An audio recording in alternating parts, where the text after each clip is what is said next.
하고 앉아있네. 네, 뉴스앤올디스 10월호 시작하겠습니다. 와. 다들 영상에서 보셨겠지만 전혜정 교수님이 없습니다. 아이고. 네. 카이스트 송민영 박사님 나오셨고요. 네. 전혜정 교수님은 조금 전에 방송이 시작되기 약 1시간 반 전에 살려달라고 연락이 오셔서 막 오타가 가득한 문자와 함께 갑자기 못 오겠다고 하셨는데, 근데 이 상황을 물론 이제 전혜정 교수님이 구구절절히 설명하시긴 했지만 이게 뭐 정부에 뭐 제출하고 어쩌고 하는 상황인 것 같아요, 그죠? 네. 그거 관련해서 저도 할 말이 아주 많습니다. 네. 보고서를 제출하라고 했는데, 네. 그러니까 뭐 이렇게 예를 들어 저희가 연구비 좀 주십시오 이렇게 막 그랜트를 쓰잖아요. 네. 근데 프로포즈를 써서 낼 때 되면은 전혀 예상치 못했던 긴 장문의 글을 써야 되는 상황이 마지막에요. 발생을 해요. 하다가 보면 네, 제출하다 보면. 네네. 그리고 뭔가 서밋을 하려고 하는데 제출이 안 돼요.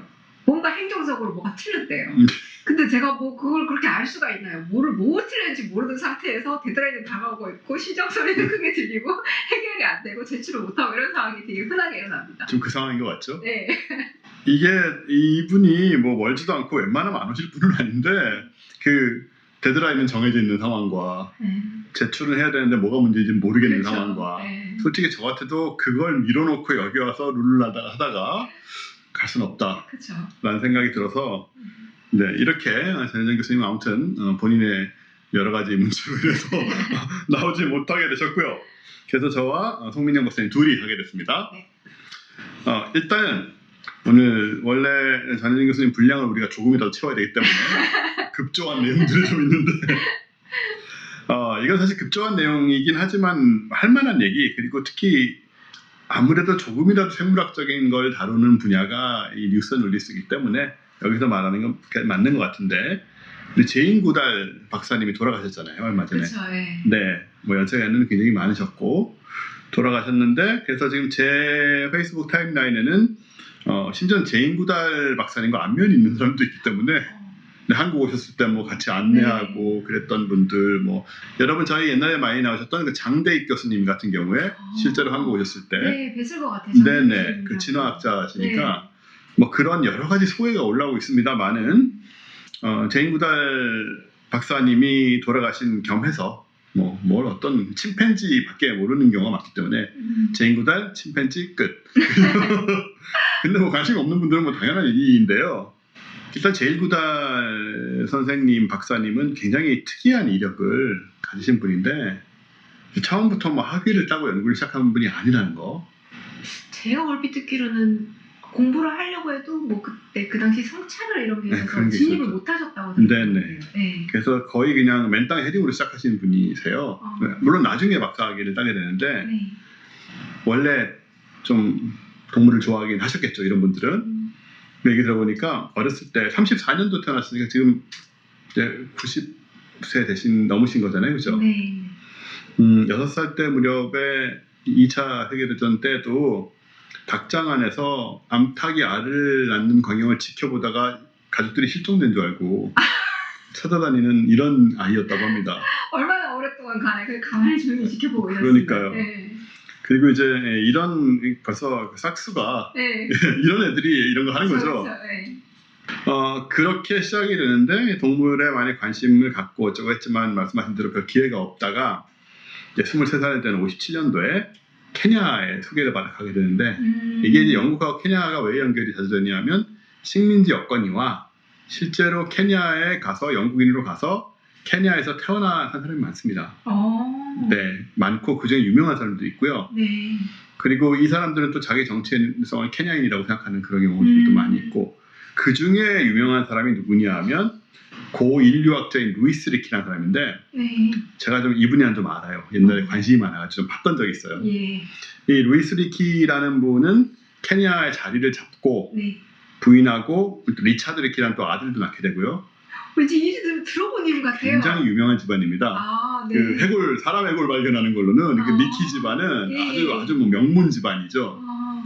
여기 그 케냐, 탄자니아 이 지역에서 이제 사람 두개골이랑 사람 뼈를 발견하는 경쟁들이 생기고 그 과정에서 그 요한슨이라는 사람이 있는데 이게 다 70년대 얘기예요. 네. 그런 사람들하고 이제 서로 내 것이 더 오래됐다 뭐 이런 뭐 학문적인 갈등도 생기고 뭐 재밌는 스토리가 굉장히 많은데 어쨌든 간에 그 집의 아버지였던 루이스 리키를 찾아가죠. 네. 찾아가서 이 제인 구달이 처음에는 이 탄자니아 북부의 올드바이 계곡이라고 있는데 여기가 되게 유명합니다.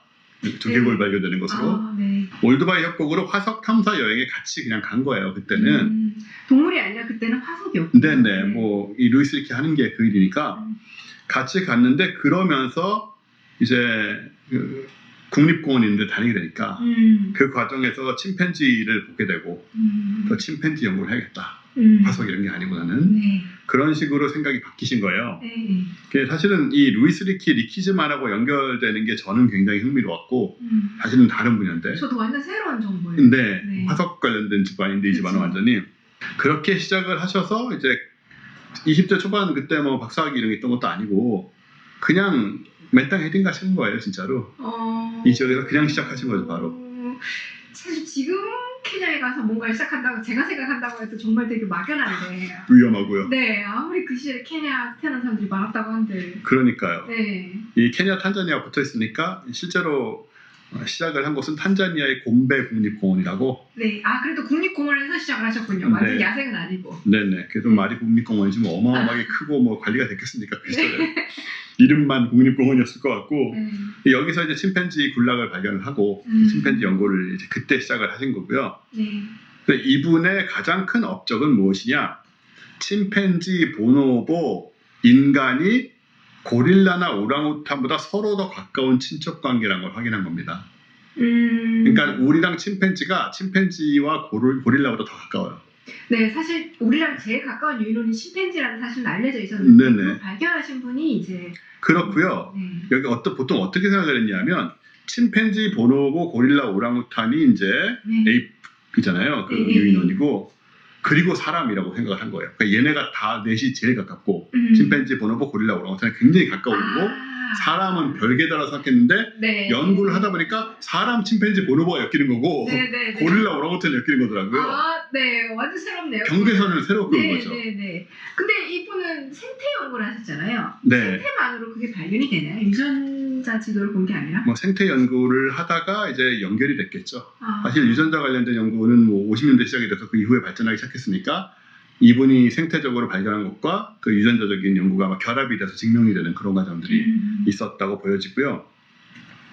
그래서 이건 사실 좀 발상의 전환이잖아요. 항상 사람은 특별하다라고 그렇죠. 생각하고 네. 모든 것과 나누고 싶어 하는데 아니 침팬지랑 고릴라 친척 관계보다 우리랑 사람이랑 침팬지 친척 관계가 더 가까운 거야 라는 것이 되면 그럴 수 없다 뭐 사람들이 이러잖아요. 네. 우리가 뭐 침팬지 뭐 원숭이 후손이냐 뭐 이런 얘기 아직도 나오는데 그렇죠. 저 후손이면 어떻습니까? 그게 뭐가 중요해 그런데 여하튼 그걸 이제 유전적 증거를 예고를 했죠. 예고를 하고 나중에 이제 증명이 된 그런 결과고 근데 이렇게 보면은 사실은 침팬지와 관련돼서 완전히 새로운 시각으로 연구를 할 수 있게 되잖아요. 그렇죠. 하여튼 정말 대단한 것 같아요. 유전자를 본 것도 아니고 생태만 그렇게 얼마나 열심히 봤으면 얼마나 열심히 봤으면 그랬을까요? 시청이 됐을 정도로. 네. 그래서 이런 점에서는 완전히 그 뒤집어진 부분이 있고 그리고 연구를 하다 보니까 이제 침팬지들이 고기를 먹으면 물론이고 고기를 나누어 먹는다. 그리고 도구도 만들어 쓴다. 되게 인간적인 모습이네요. 예, 그러니까 아마 구석기 초기 같은 모습이 아닐까 어느 정도 생각이 되는데 도구란 거는 무슨 돌도끼를 만드는 건 아니고 그때 이 제인 구달 박사님이 발견하신 거는 개미집에서 흰개미를 꺼내 먹는 그 풀줄기를 변형을 해가지고 이렇게 쭉 집어넣어서 그럼 흰개미가 물잖아요. 쭉 꺼내서 핥아 먹는다. 네, 뭐 아이스크림 먹는 거든. 네. 이게 만든 도구는 아니지만 어쨌든 그쵸. 자연에 있는 걸 갖다 활용하는 거니까 자기 목적을 위해서 이제 그런 광경들을 지켜보면서 도구를 사용하고 사회적인 동물이다라는 걸 확인하게 된 거. 그 당시로서는 되게 놀라운 처음 확인한 거니까요. 우리는 지금은 대충 그런가 보다 하지만 그런 게 다 이제 제인 구달 박사님이 먼저 시작해서 알게 된 거니까요. 사실 이 발견이 이제 60년도에 그러니까 이분이 이제 26살 이럴 때 있었던 건데 이 발견이 되게 중요했고 그 덕에 이제 케임브리지 대학에서 박사 과정을 받을 수 있게 되죠. 그러니까 사실 그러니까 연구를 먼저 했고 그 다음에 이제 박사과정에 들어가시게 된 거고 네네네. 사실 어떻게 보면 정규 트랙을 안 밟았기 때문에 그렇죠. 정규 트랙에서 취하지 않던 방법, 수단들로 연구를 더 그런 것 적극적으로 같습니다. 하실 수 있었던 것도 있는 거네요. 네. 그리고 그 시대라서 이것도 가능했지. 지금 같으면 뭐 내가 어디서 아무리 훌륭한 연구를 해도 케임브리지 대학에서 그냥 박사과정으로 올라올 것 같진 않거든요. 약간은 느슨했던 시대이기도 하다. 그래서 1961년에 이제 동물학자로서 버트 힌드 박사 지도하에서 박사과정 시작을 했고 사회적 관계, 개체별 성격, 감정 표현, 이 침팬지에 이런 것들에 집중하는 걸로 연구를 해서 어렵지 않게 박사학위를 받으셨고요. 해놓은 게 있으니까. 그렇죠. 그리고 이제 침팬지 안에서의 가족 유대감, 또 전통, 유아, 살해, 집단 간 전쟁, 예. 와, 그건 어마어마한데요. 이걸 다 기록을 하게 됩니다. 연구팀을. 뭐 전통이라고 하면 우리만큼 풍부하진 않겠으나 어쨌든 있다는 거죠, 그게. 네. 그런 식으로 연구를 했고, 사실 이 구달 박사님 전에는 그 연구라는 것이 식민지 스타일의 연구는 뭐냐면 그 주거지에 그냥 대규모의 연구진이 침입하다시피 해서 막서 세우고 막 우르르 그 옛날 그 영화 보면은 영국인들 이런 모자 쓰잖아요. 이렇게 동그란 모자 쓰고 우르르 들어가가지고 그 사파리 같은 거 입고 네, 맞아요. 캠프 만들고 저기 동물 있든 없든 캠프 만들고 안에서 뭐 홍차 끓여 마시고 뭐 이런 분위기 있지 않습니까? 그게 전형적인 식민지식 연구 방법이었대요. 네, 연구도 그냥 제국주의식으로 했고. 네, 그랬는데 구달 박사님은 물론 이제 아주 침팬지들과 밀접한 관계를 맺긴 했지만 개인으로 혼자서 멀리서 보고 있기도 하고 나중에 이제 바나나 주면서 친해지긴 했지만 침입성이 적었기 때문에 훨씬 좀 적었다. 더 자연적인 모습을 볼 수 있었다. 그렇습니다. 적었다는 거죠. 근데 제인 구달 박사님 얘기를 하면 이상하게 알게 모르게 마더 테레사 같은 느낌이 좀 있거든요. 분위기가 또 그러세요. 표정이나 분위기도 젊었을 때도 그렇고 나이 드셨을 때도 그렇고 근데 이분이 가진 어떤 특유의 성격이나 그런 부분들이 맞았지 않았나 본인이 하신 연구와. 그래서 사실은 제인 구달 박사님 돌아가셨다고 했을 때 솔직히 우리가 그동안 위대한 훌륭한 과학자 수학자의 부고를 전했던 적이 많잖아요. 네네. 근데 그걸 전할 때랑 제인 구달 박사님의 부고를 전할 때랑 사람들의 그 감정적인 톤, 뉘앙스가 달라요. 마치 어떤 진짜 그냥 마더 테레사 같은 분이 돌아가셨을 때의 그런 것 같아요. 그게 저는 이제 그런 느낌들이 어떻게 느껴지냐면 왜 제가 어릴 때만 해도 우리나라 사회에서 길던 개를 여름에 잡아먹던 시대거든요. 제가 그런 건 아니지만 그 동네에 보면 멀쩡하게 꼬리 흔들면서 다니던 개가 여름에 없어져요. 그래서 뭐 쌀집 이런데 쌀집한테 우리 멍멍이 어디 갔어 그러면 보겠지 뭐 이런 얘기를 너무나 당연하게 하던 시대고 그 어린 마음에 저는 이제 너무 충격이지만 그분들은 그냥 어릴 때부터 그렇게 살아온 거라. 근데 지금은 동물에 대한 공감이 많이 생겼잖아요. 공감력이. 그리고 동물에 대해서 이제는 애완동물이라는 표현도 잘 안 쓰는 시대고 사실 얼마 안 됐잖아요. 이런 말. 네, 반려견이라고 하죠. 처음엔 다 이제 웃기는 얘기였거든요. 비웃고 무슨 반려는 무슨 근데 이런 게 다 자연스럽게 정착되는 그런 공감의 흐름이 있었고 그 공감 속에 항상 짠함이 있잖아요. 뭔가 그쵸. 우리 옛날에 왜 그랬을까 라는 거든가 아니면 지금 이제 어쨌든 우리가 키우는 동물이나 인간이 너무 강해졌으니까 키우는 동물이 아니고 야생동물이라도 약하게 느껴지는 그런 느낌이 있는데 우리가 잘해야겠다는 생각이 좀 있잖아요. 이제는 그쵸. 그런 것의 그 초기의 마인드를 만든 분 중에 하나가 아닌가. 본인의 작업을 통해서 자연스럽게 그런 생각이 들어요. 연구 과정에서 연구 대상도 애정을 가지고 존중을 가지고 대하셨고 그다음에 그걸 통해서 그분이 바꿔온 인간에 대한 인식, 동물에 대한 인식, 그쵸. 인간과 동물의 관계에 대한 그렇습니다. 인식 네. 그것도 굉장히 많이 따뜻하게 우리와 크게 다를 바 없다. 공감이 거기서 시작되니까. 그쵸. 그리고 실제로는 50세 이후부터는 보존 활동을 많이 하셨어요. 보존 활동? 예, 보존 활동을 영장류 보존 활동을 많이 하셨고 그 아프리카 침팬지 개체수 급감하는 거 이런 것들 또 연구 실험용 동물들의 열악한 상황들 그런 것도 사실 문제는 얼마 안 되거든요. 그렇죠. 네. 그런 것들 사육 환경 이런 것들 다 확인하고 그런 거 이제 좀 바꾸는 걸로 그래서 이제 뿌리와 새싹이라는 그런 단체 교육 프로그램도 설립을 했고 이건 한국에도 있을 겁니다. 예. 제인 구달 연구소 산하에서 진행이 되는 이런 일들을 실제로 하셨기 때문에 또 이제 뭐 그런 쪽에 구체적인 기여도 있으신 거죠. 실제로 또 이렇게 하셨네요. 그럼에도 불구하고 학자시기 때문에 모든 걸 미화한 건 절대 아니고 침팬지에게서 느낀 불편한 폭력과 잔혹함 이런 것도 다정함과 협력만큼이나 충실히 묘사됐다. 이게 중요하지 않습니까? 네, 그렇죠. 학자는 그래야죠. 그렇죠. 그리고 우리가 동물에 공감을 하든 누구에게 공감을 하든 사랑을 하든 뭘 하든 간에 환상을 가지고 실상을 안 보면 결국은 나중에 다 분노로 실망과 맞아요. 분노로 변하거든요. 처음부터 받아들여야지. 그렇죠. 다 보고 네. 그래도 사랑할 수 있는 게 진짜 사랑인 것 같아요. 그렇습니다. 네. 그래서 그거를 또 해내신 분이라 여러 가지로 말씀하신 그런 좀 네. 아우라가 있으시다. 음. 그런 생각이 들고요. 그러나 이제 90세가 되셨고 91세에 돌아가셨고 하지만 정말 많은 사람이 그리고 동물들이 생각으로 기억은 하지 못할지 모르나 동물이 기억하든 안 하든 그들을 위한 어떤 큰 뭔가를 하신 분이 아닌가. 우리와 그런 그들의 생각이 관계를 바꿔주셨죠. 그렇습니다. 그거는 결국은 동물들에게도 도움이 되는 일이기 때문에 그래서 아주 훌륭한 삶을 아주 뜨겁게 살고 가신 분이라는 생각입니다. 네, 뭐 저희는 지금 이렇게 따뜻하게 아름답게 기억하고 있지만 그분이 살아계실 때는 반대나 공격도 굉장히 많이 받으셨던 것 같아요. 네. 왜 이런 얘기를 하냐면 제가 옛날에 학교에서 이분에 대한 이야기를 들었을 때 어떻게 들었냐면 그렇게 별나게 별난 방법으로 연구를 하다가 밀림에서 사라져서 소식도 모른다. 아마 침팬지들한테 죽은 것 같다. 라는 식으로 얘기를 들었었거든요. 네. 근데 뭐 며칠 전에 돌아가셨으니까 그런 건 아닌 것 같고요. 네, 그러니까요. 그리고 이분이 이제 비판받은 요소가 있다면 지금은 이런 식의 연구를 할 때 정말 안 들키게 숨어서 막 텐트 같은 거 다 풀로 덮고 냄새도 안 나게 하고 그렇게 하거든요. 제인구달이 있었기 때문에 지금 그까지 간 거죠. 그러니까 그걸 토대로 하는 거죠. 네. 그리고 그 시절 이분이 연구 시작할 때 50년대인데 1950년대에 다들 정말 아까 말씀드린 것처럼 사팔 입고 텐트 이따만한 거대한 텐트 치고 옆에 동물들 다 도망가고 그래서 그 앞에서 남은 동물 몇 개로 그림 그리고 하던 시절이거든요.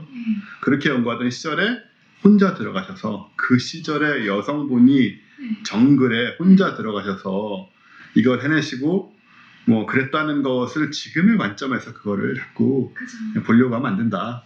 지금은 이제 우리가 여건이 되니까 하는 거죠. 그쵸. 경험이 있고 기술이 있고 그러니까 하는 거지. 그건 곤란한 생각인 것 같고 있는 그대로 보면 되지 않나 그렇게 생각을 합니다. 자 이렇게 원래는 준비되어 있지 않았던 제인구달 선생님 얘기를 전영전 교수님이 안 오시는 덕에 오히려 사실 뭐 할 만한 얘기였으니까요. 네, 훈훈하고 좋은 것 같아요. 그렇습니다. 네. 오늘은 훈훈한 얘기들이 많이 준비된 것 같은데 그 다음에 진짜 오프닝.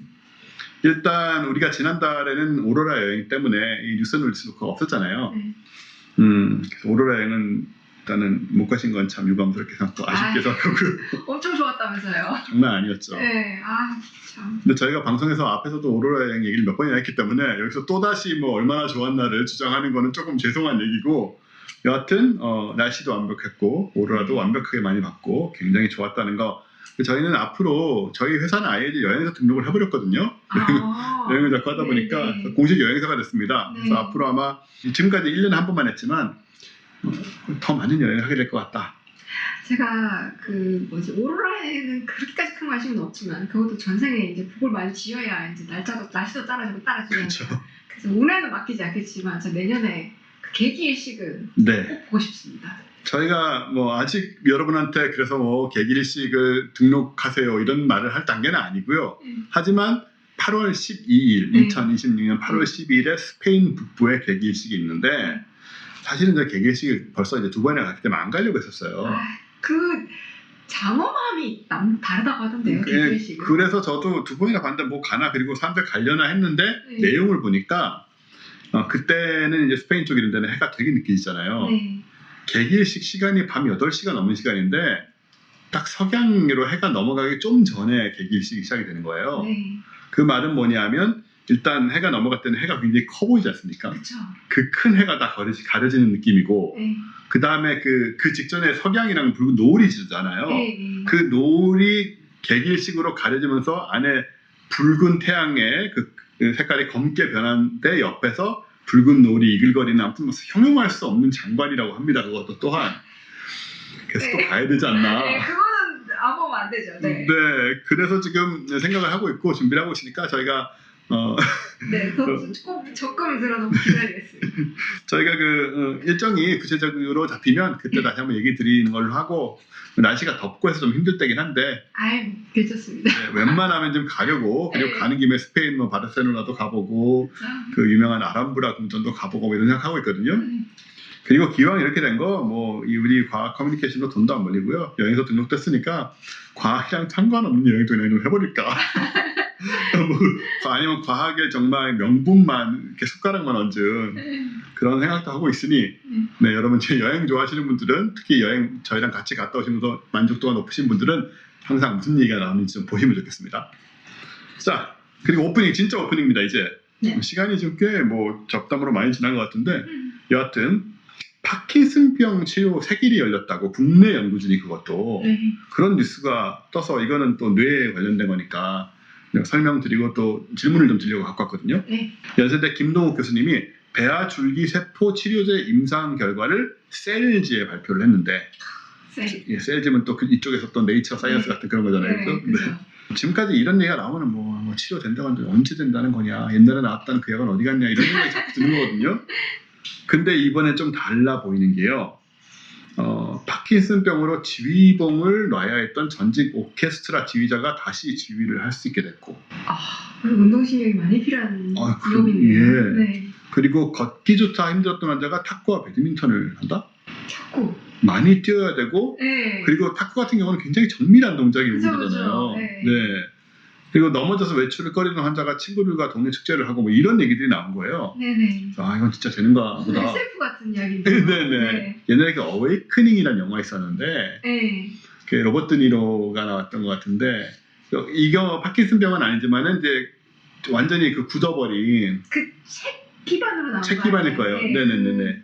그 의학계의 신이라고. 네네. 그분. 소위 식물인간이라고 말하는 네네. 그런 상태가 돼 있던 분들이 아주 특수한 약물로 도파민 계열이었을 거예요. 잠시나마 깨어나가지고 이제 나중에 결국 잘 안 될 것 같긴 한데요. 뒤에는 맞아요. 그 잠시나마 깨어나서 이제 사람으로서 그 존엄을 보여주고 생각과 말과의 대화를 통해서 결코 저것이 어떤 정말 말 그대로 식물 상태가 아니었다라는 거, 뭐 이런 거 굉장히 좀 감동적인 영화였는데, 네. 그래서 이것을 바로 국내 연구진이 개발한 배아줄기 세포 치료제를 통해서 가능하게 했다라는 거고, 대충 보니까는 파킨슨은 원래 이제 도파민을 만드는 세포가 사라져가면서 이제 몸이 떨리고 걸음걸이가 어려워진다. 근데 도파민은 우리는 항상 쾌감이라고 생각을 많이 하시는데 우리 지난번에 도파민 특집 했는데 그때도 그게 아니라고 얘기했는데 아닙니다. 네. 움직임을 조절하는데 굉장히 중요한 역할을 하니까 도파민이 이거는 최소 수준은 있어야지만 움직임이 나올 수 있습니다. 움직임을 얼마나 열심히 할지는 조금 더 많은 도파민이 필요하지만 어쨌거나 움직이는 것 자체는 최소한 있어야 돼요. 그런 건데 이게 이제 부족해서 점점 걸음걸이도 어려워지고 몸도 떨리고 한마디로 이 모터 스킬이 이제 안 되는 그런 상태가 되는 건데 지금까지 약물은 계속 도파민을 보충만 한 거지. 증상을 잠깐 완화시켰다가 그러다 보니까 여러 가지 부작용도 생기고 그렇겠죠. 도파민이 항상 좀 높은 상태로 유지가 돼요. 네. 그리고 나중에 이 세포가 다 죽고 나면은 이제 그것마저도 별 의미가 없는 상태가 된다고 하는데 근데 이번에 연세대 세브란스 병원과 S바이오매직스 공동 연구팀이 배아 줄기 세포에서 만든 도파민 신경 세포를 파킨슨병 환자 12명에게 이식을 했대요. 그 결과 이 셀에 실린 건데 저용량, 고용량 나눠서 1년간 관찰을 했다. 이식한 세포 자체에 부작용이 나타나지 않았다. 뭐 1년 동안 안 나타났으면 괜찮지 않을까 싶고요. 잘은 모르지만 그리고 수술 절차나 면역 억제 대상과 관련된 경미한 반응 정도였고 이 세포 자체에 대해서는 뭐 거부 반응이나 그런 게 없었나 봐요. 거의. 이게 뇌라서 그런 것도 있어요. 왜냐하면 뇌는 면역 반응이 막 그 완전 신체 바깥쪽도 격렬하지 않거든요. 그렇군요. 그래서 블러드 브레인 베리어라고 해서 그러니까 혈관 뇌로 들어가는 혈액은 혈관 밖에 특별한 벽이 있어서 아무거나 통과하지 못하도록 해요.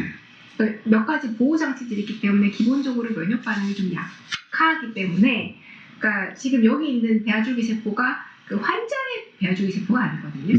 그냥 길러낸 공통 외부에서 다른 사람을 길러낸 건데도 이게 가능했던 이유는 그게 뇌 자체가 면역 반응이 전반적으로 좀 덜하기 때문입니다. 그래서 면역 거부제를 먹었다고는 하지만, 그러니까 뭐 콩팥 이식 같은 거 했을 때보다 훨씬 약하게 해도 되는 거죠.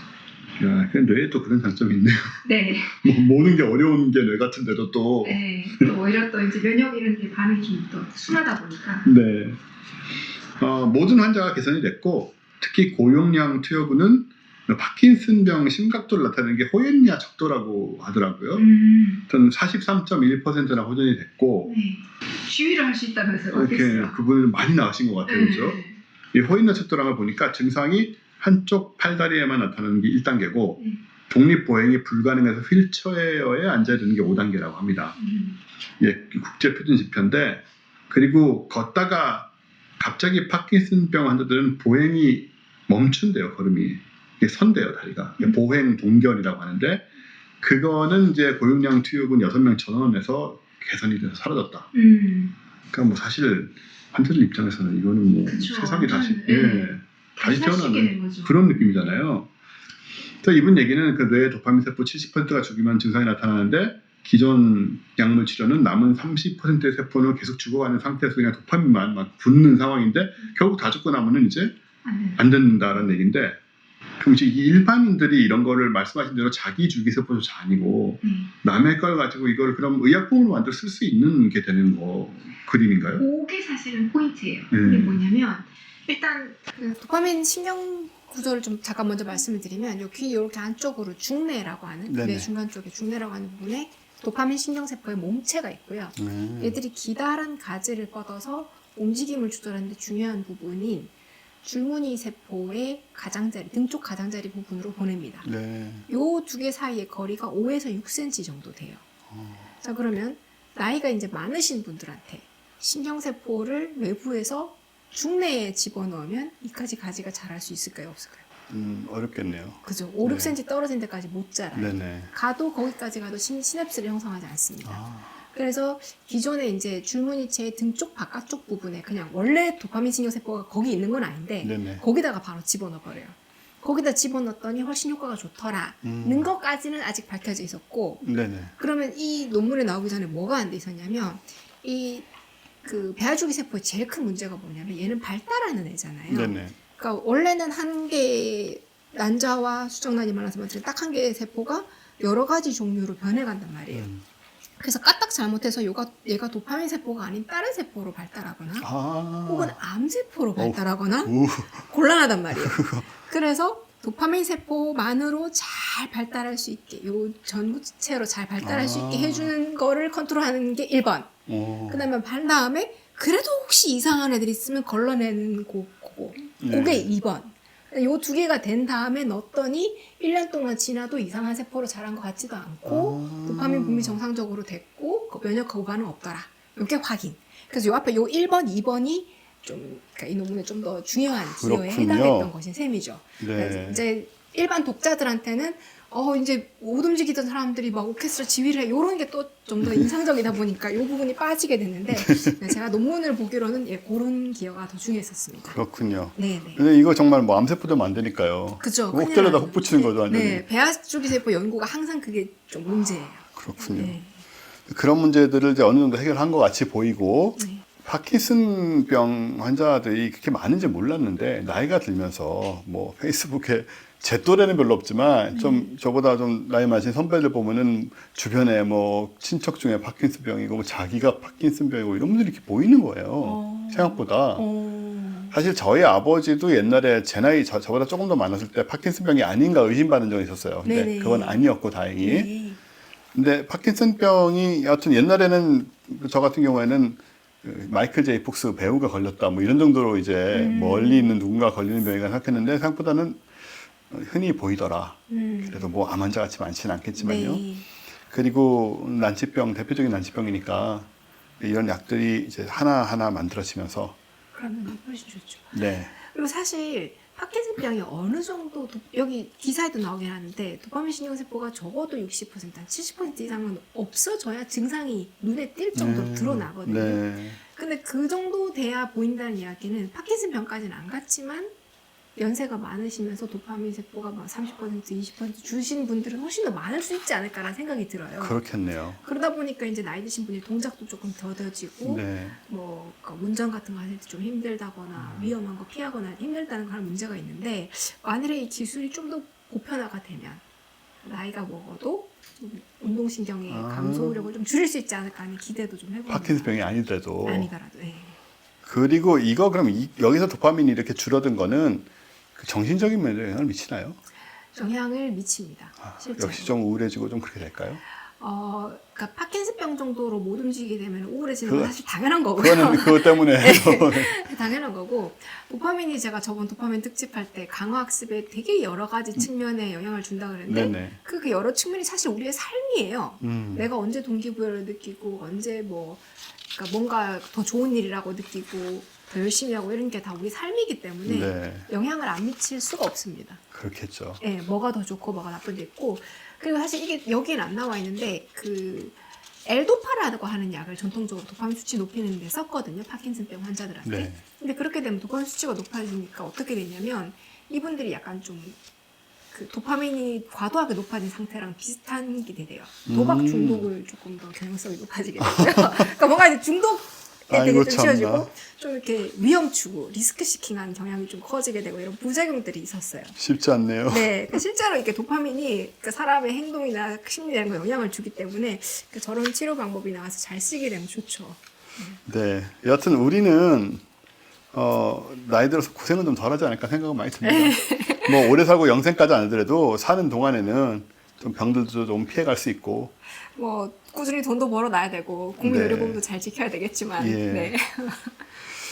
자, 전 이게 뭐 어쨌든 좋은 치료약이 나왔던 얘기니까 훈훈한 얘기라고 네. 할 수 있을 것 같고. 자, 저희는 이제 책 이야기를 좀 하고 가야 됩니다. 바로 여기 계속 보고 계셨던 이 책이죠. 나는 이 빌어먹을 지구를 살려보기로 했다. 참 잘 번역한 제목입니다. 원래 제목이 이렇지 않거든요. 네. 이건 뭐 F월드 이런 거 들어가야 될 것 같잖아요. 네, 그런 건 아니고 나는 이 빌어먹을 지구를 살려보기로 했다.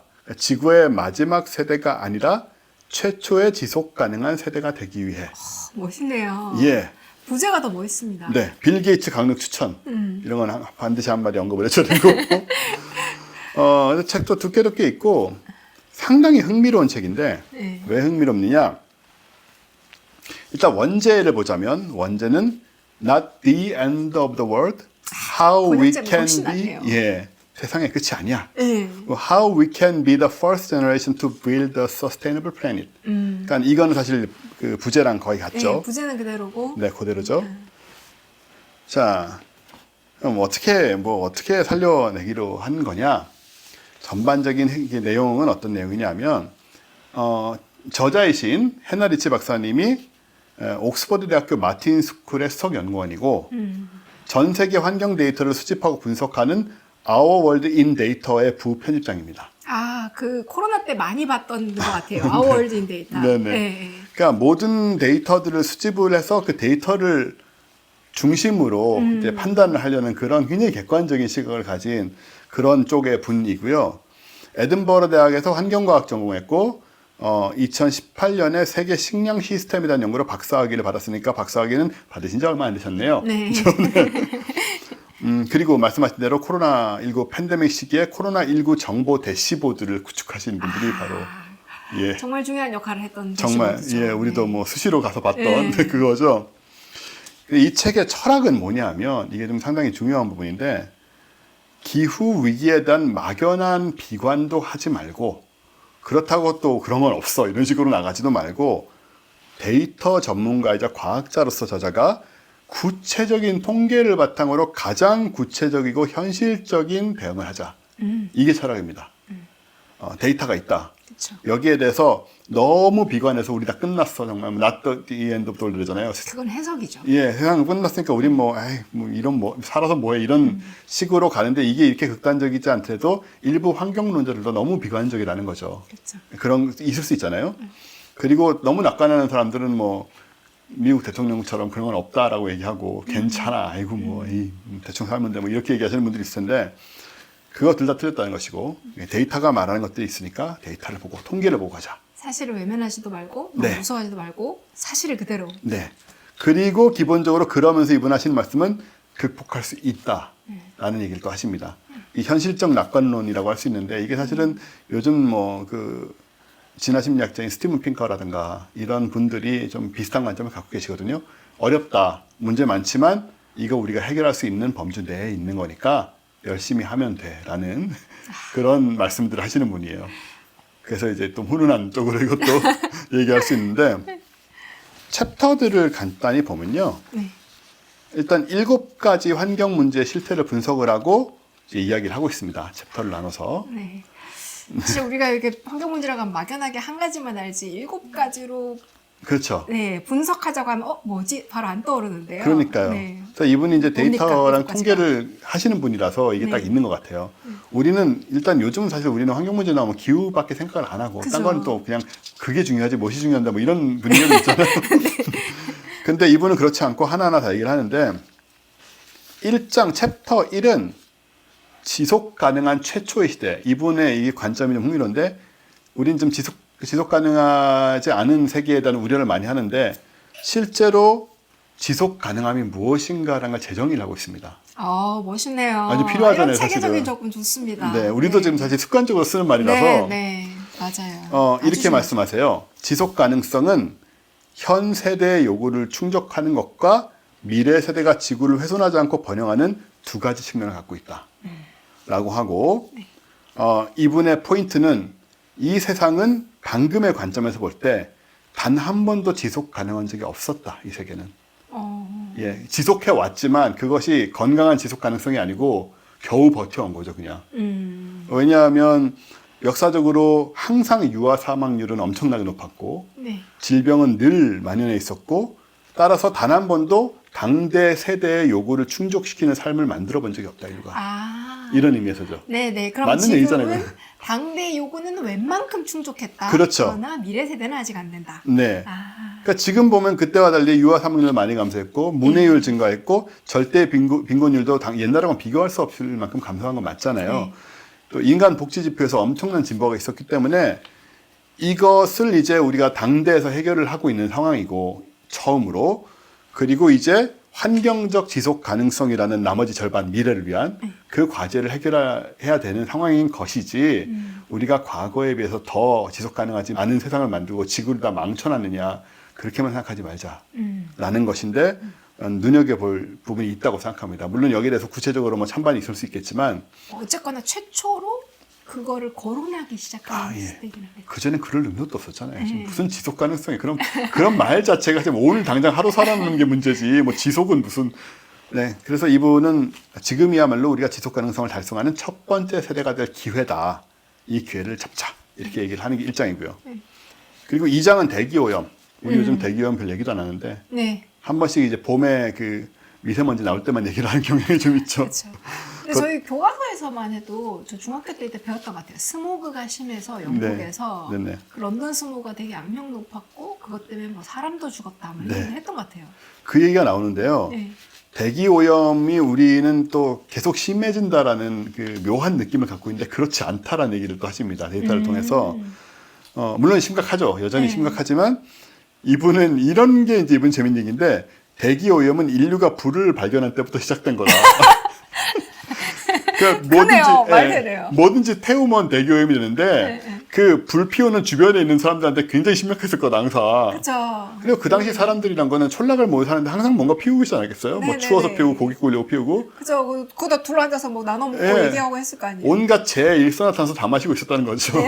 그게 또 부럽네 라는 생각이 네. 드는 거고 그리고 말씀하신 그 런던의 그레이트 스모그 네. 그래서 수천 명 죽은 거 네. 그리고 수천 명이 죽었군요. 굉장히 많이 죽었어요 그때. 그래도 그게 원인이 스모그로 밝혀진 것만 해도 대단한 것 같아요. 네. 그 당시로선 상상할 수 없는 문제였을 그렇죠. 텐데. 그렇죠. 진짜 그 연구를 해가지고 또 밝혀낸 거죠.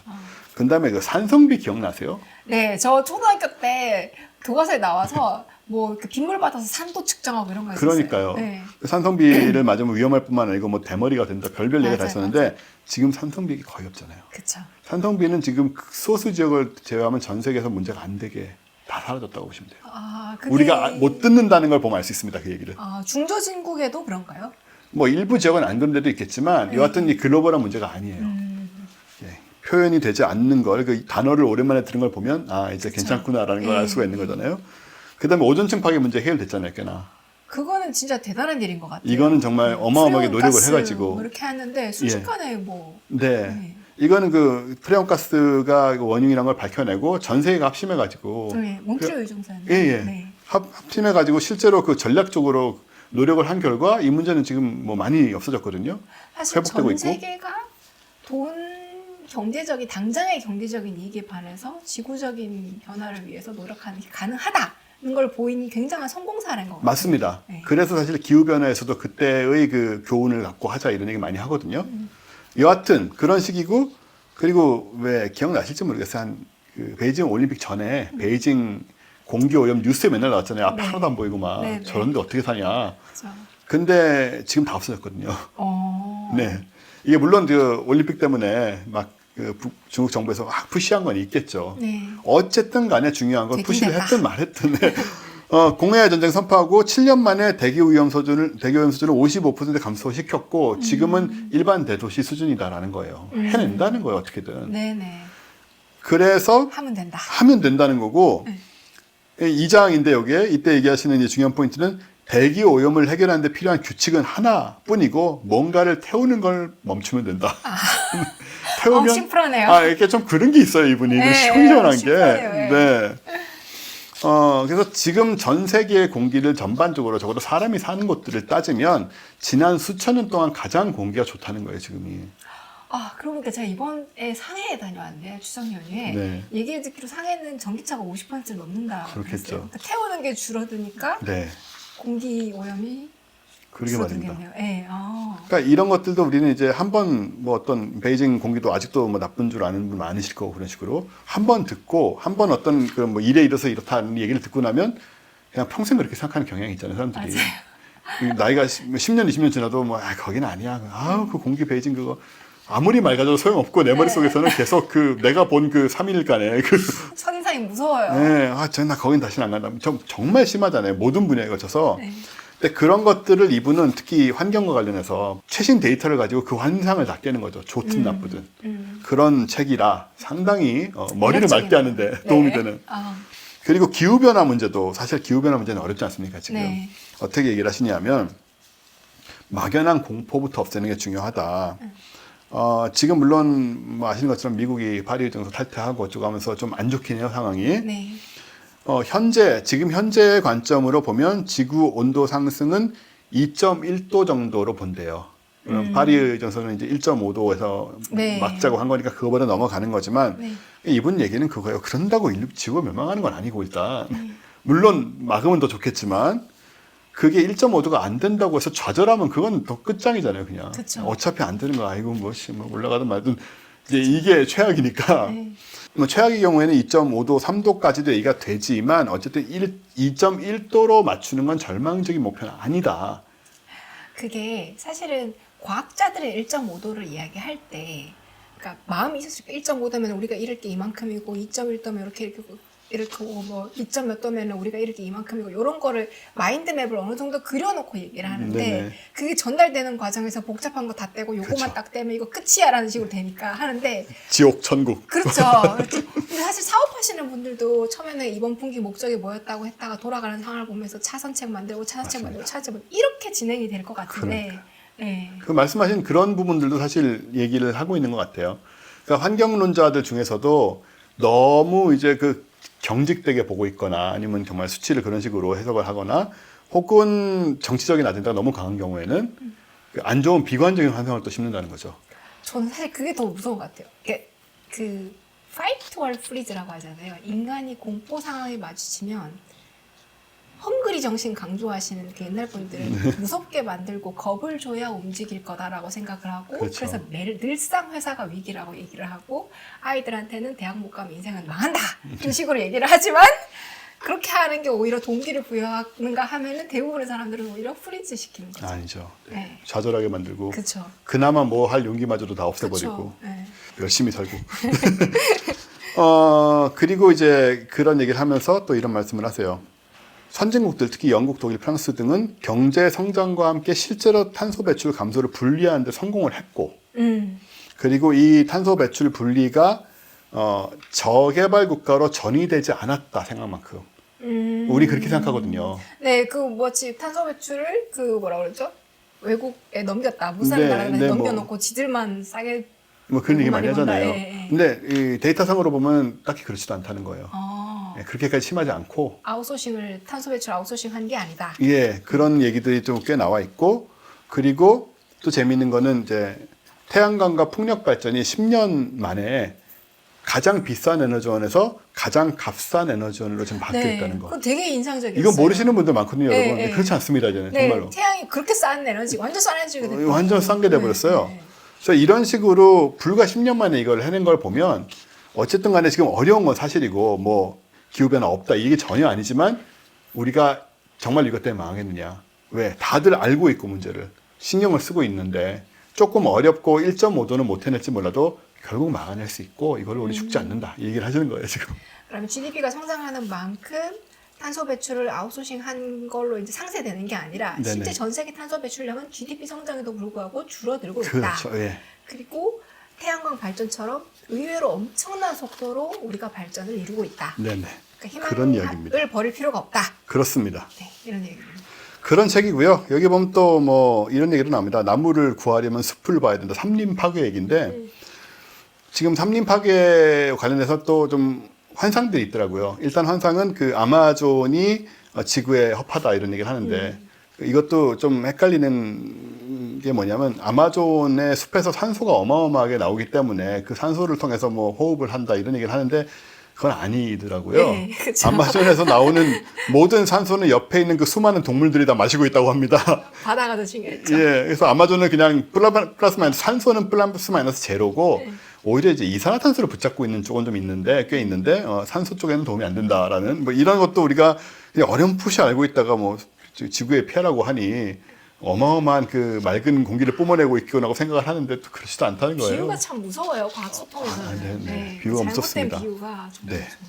그리고 삼림 파괴는 특히 농업하고 유구산업, 유구산업. 예, 소고기. 아, 소고기가 소한테 이제 주기 위한 소가 살기 위한 목초지 조성하고 소가 뜯어 먹으려는 이제 풀 뭐 이런 거 소 사료 뭐 아무튼 온갖 잡다한 것들이 다 포함된 이 소를 위해서 파괴되는 삼림이 40% 다니까 사람들이 소를 얼마나 많이 먹는 걸까요 도대체? 근데 왜 돼지는 언급을 안 하나요? 돼지는 사육 방식이 달라서 그런 것 같아요. 돼지는 놓고 기르지 않고 일단 닭처럼 키우잖아요. 좀 네네네. 좁은 데다 컨파인 해가지고 아. 그런 차이인 것 같고 네. 그리고 국제적으로 보면 돼지는 안 먹는 데도 많고 하니까 이슬람 쪽이나 뭐 유태인 쪽이나 그래서 소가 압도적으로 소가 또 크고요. 네네네. 소가 압도적으로 큰 것 같긴 해요. 이 네. 관련해서는 퍼센테이지가 뭐 사실 이분은 그런 얘기 하세요. 플라스틱 재활용 효과가 상당히 떨어지고 통계학적으로 보면 네. 고기를 안 먹을 수는 없다. 이분 이 재미있는 게 그렇습니다. 고기를 안 먹으란 말을 하지 않아요. 왜냐하면 인간이 가지고 있는 기본 욕망을 생각하지 않고 그쵸. 못하게 하면 어떻게 그게 되느냐. 네, 잡식인데 호모사피엔스는. 좀 적게 먹자는 정도 얘기를 해야지. 뭐 입에도 안 된다고 하면 안 된다고 그러면 뭐 아니면은 이제 랩에서 이제 소고기 만들면 그런 되죠. 식으로 하든가요. 네, 네. 그러니까 이분은 굉장히 현실적인 분이니까 사람이 갖고 있는 기본 욕망을 충족시키지 못하게 만들면서는 아무것도 할 수 없다라는 얘기를 안 하세요. 될 것 같아요. 맞습니다. 그건 맞는 말이에요, 진짜로. 물론 내가 느껴가지고 뭐 안 먹기 시작하거나 내가 필요해서 그 스스로 하면 몰라도 우리가 지구를 지금 환경 이런 문제가 있는데 네가 고기를 먹고 있어? 이런 식으로 하면 안 되는 거죠. 다 숨어서 먹게 되고 오히려 고기값만 맞아요. 뛰고. 그 옛날에 그 술 금지했을 예, 때 미국의 미국의 것처럼, 금지령 하시는 거죠. 금지령처럼. 그런 부분 그리고 생산량이 높은 작물에 투자하는 얘기를 많이 하는데 지금 팜유 불매 운동이 있거든요. 팜유가 생산 과정에서 뭐 여러 가지로 그 농지를 많이 훼손시키고 뭐 이런 얘기가 있어서 근데 한편으로 이게 이분은 잘못됐다고 얘기를 하시는데 왜냐 팜유가 그런 건 맞지만 실제로 팜유가 다른 작물보다 1만 제곱미터당 생산량이 10배가 높대요. 그러니까 그것까지 고려를 하면 그렇지 않다라는 거.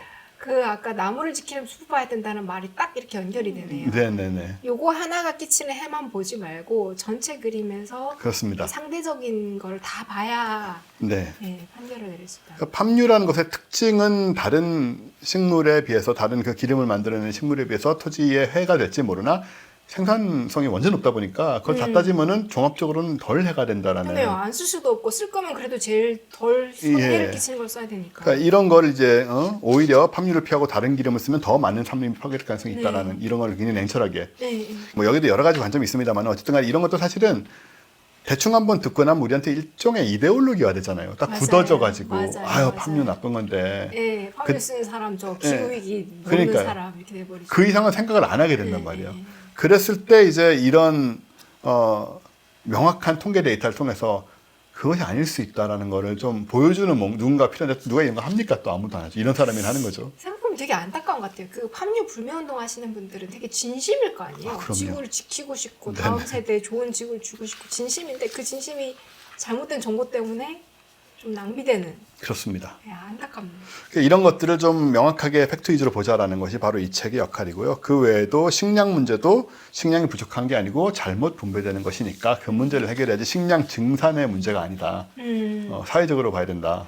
아, 저 그거 놀라운 걸 봤어요. 식량 낭비라고 할 때 저는 음식 남기는 게 제일 문제인 줄 알았거든요. 근데 그게 아니라던데요.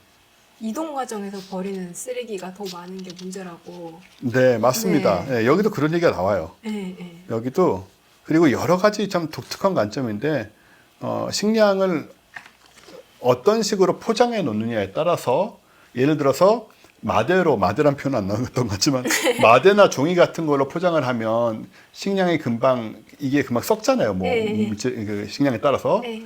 그래서 버려지느니 차라리 비닐봉지를 쓰는 게 낫다는 거예요. 참 이게 그러네요. 예, 그런 얘기입니다. 친환경 소재를 써야 될 것 같은데 예. 비닐 같은 걸 써야 음식 쓰레기가 줄어서 오히려 환경 보호를 크게 줄일 보면. 수 있는. 네. 그런 식의 포인트들이 가득 들어있는 책인 거니까 좀 보다 보면 이런 생각이 드는 네, 네, 네. 그런 게 있습니다. 뭔가 내가 상쾌해지는 맞습니다, 느낌을 맞습니다. 받을 것 같아요. 네. 그래서 우리가 그 외에도 뭐 다른 얘기도 또 뒤에 뭐 물고기 얘기도 있고 합니다만은 해양 플라스틱 얘기도 있고 그래서 네 훌륭한 책이다. 그래서 이제 이런 심플한 마인드, 통계와 데이터를 바탕으로 이 빌어먹을 지구를 살려보기로 했다. 살릴 수 있다. 빌어먹을 지구를 살리는 상쾌한 방법. 네. 이런 거. 살릴 수 있다라는 말씀을 하시는 겁니다. 저는 이거 보면서 어떻게 느꼈냐면은 문제를 그러니까 솔루션이라는 측면에서 잔가지들에 너무 신경 쓰지 말고 핵심들에 직진하는 방식, 심플하게 접근하는 지혜. 저는 근데 이 이야기 들으면서 어떤 느낌을 받았냐면요. 사람들이 막 환경 문제 위험하고 긴박하고 이렇게 너무 없는 채로 가지 말고요. 네네. 야, 이런 문제가 있어. 데이터가 이래. 하고 우리 이거 무슨 해커톤 하듯이 아니면 게임 하듯이 이거 해결하는 방법 찾아보자. 이렇게 접근하면 맞습니다. 오히려 재밌을 것 같다는 생각이 들었어요. 이미 우리가 심각한 건 다 알았기 때문에 네, 네. 계속 그 얘기하지 말고 네, 맞아요. 네. 저희는 이 책 10부 이벤트, 증정 이벤트 합니다. 항상 사람들 회원들 깨만 드리는 거니까 사람들 회원에 좀 가입 좀 하시라는 말씀을 드리고 싶고 응모 일정은 오늘 이제 방송이 나가는 게 10월 24일 금요일이니까 금요일부터 11월 2일 일요일 자정까지 저희가 응모를 받게 되고요. 응모는 다들 아시는 것처럼 멤버십 대상 뉴스레터 혹은 홈페이지 이벤트 게시글을 통해서 하실 수가 있고 당첨자 발표는 그 다음 날 12월 2일 다음 날인 11월 3일 월요일에 당첨자 개별 연락을 드려서 10건 나눠드리도록 하겠습니다. 그리고 역시 요즘 우리 뭐 세상이 망해간다는 느낌도 많이 받고 이것저것 섞여가지고 그런 생각을 하는데 이런 분들의 말씀은 솔직히 뭐 망할 때 망하더라도 우리가 할 수 있는 일이 있고 어떤 일들은 우리 생각만큼 비관적이지 않고 어떤 일들은 우리 생각보다 쉬울 수 있다는 거를 하나하나 보여주는 네. 필요하다. 사실 제가 제1 도파민 특집에서 강화학습, 네네. 인간은 강화학습 주체다는 얘기를 했는데요. 그 강화학습 이제 요새 딥러닝 시켜보시는 분들이 많이 하는 얘기, 자주 가끔 하는 얘기 중에 하나가 학습을 시키는데 리워드가 스파스하다. 학습이 안 된다는 얘기예요. 이게 무슨 네네. 뜻이냐면 보상이 너무 가끔 있어서 이 딥러닝 에이전트가 학습을 잘 못한다는 얘기예요. 뒤집어 말하면 보상이 자주 있으면 학습이 잘 된다는 얘기죠. 근데 우리는 이 환경 문제에 있어서 무섭다고 겁만 받고 위축만 됐지 우리가 해보니까 됐어라는 승리의 기억, 맞아요. 나아졌던 기억에 대한 정보가 없어요. 그렇네요, 진짜. 이런 정보가 사실 나눠지면 네. 우리가 좀 더 재밌게 기후 문제를 게임 해결하듯이 창업 아이템 찾듯이 뭔가 좀 더 즐겁게 할 수 있게 될 것 같아요. 맞습니다. 네. 인터스텔라에 보면 우리가 많이 인용되는 우리는 어떻게든 방법을 찾을 거라는 거. 근데 솔직히 거기서는 못 찾고 도망가잖아요. 네. 환경 문제 해결 안 되고 네, 다른 행동 그들보다 우리가 더 잘 해낼 것 같다라는 자 그런 생각과 함께 이 책 나는 이 빌어먹을 지구를 살려보기로 했다. 한 번씩 읽어보시면 좋겠습니다.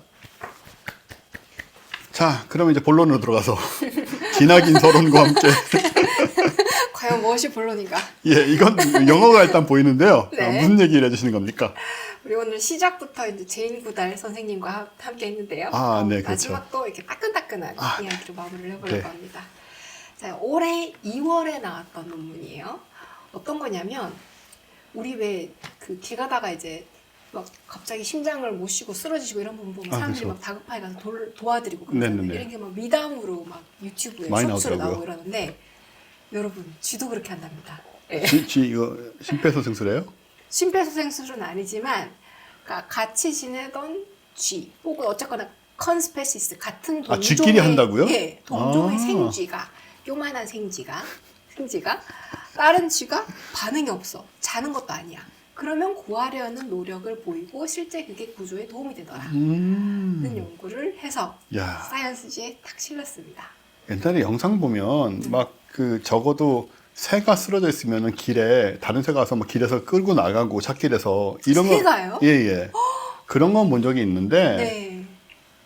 근데 요즘은 또 AI 영상이 하도 많아가지고 뭐가 진짜인지도 모르겠어요 이제. 어. 근데 그거는 AI 유행하기 전이었어요. 네네네. 그때 아마 까마귀 종류 머리 좋은 새들이 아마 새는 거리가 있잖아요. 우리랑 제법. 예, 파충류에 그런데도 더 가까우니까. 그런 건 봤는데 네, 네. 근데 구체적으로 살리려고 뭐 어떤 노력을 한다는 건지는 좀 이건 봐야 될 것 같은데요. 네, 네, 그래서 여러분 이만한 쥐도 아니고 요꼬만한 생쥐가 새앙쥐. 네. 다른 동종을 구하기 위해서 어떤 일을 하는가. 이게 좀 놀랍기도 하고 사회적인 의미가 또 있는 것들이 또 사이언스에 실리고 그러거든요. 네네. 네. 그 내용을 보겠습니다. 자, 뭐냐면 전체적인 실험은 이런 방식으로 구성이 됐습니다. 보통 쥐가 이제 다른 쥐가 의식이 없어요. 가만히 있어요. 이렇게 되면은 헬퍼라고 표시는 이 쥐가 네네. 가가지고 뭐 이제 건드려보고 음. 냄새를 좀 맡아보고 몇 가지는 구도 활동을 하면은 쥐가 이렇게 다시 도움을 받던 쥐가 살아나더라. 이런 내용들을 이제 좀 아니 본 그림 겁니다. 보니까 지금 무슨 인공호흡도 하는 것 같은데요. 다시 한번 보여주시면. 네, 그 내용 이따가 구체적으로 좀 예, 예, 보여드릴게요. 네.